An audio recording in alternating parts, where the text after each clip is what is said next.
Welcome. If you're looking to take control of your Snapchat notifications, you've come to the right place. Today, we'll walk you through the quick and easy steps to disable mentions notifications on Snapchat, so you can focus on what really matters. Let's get started. First, grab your Android device and open the Snapchat app. It's that familiar yellow icon you know so well. Once you're in, look to the top right corner of your screen and tap on your profile picture. Now that you're in your profile, you'll see a gear icon also located at the top right. Tap on it to access your settings.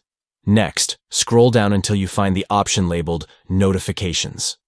This is where you'll manage all your notification preferences.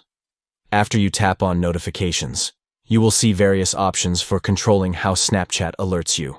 Look for mentions in the list. To disable those pesky mentions notifications, simply unmark the box next to it. And that's it. You've successfully disabled mentions notifications on Snapchat. Now you can enjoy a more peaceful experience on the app without distractions. Thank you for tuning in.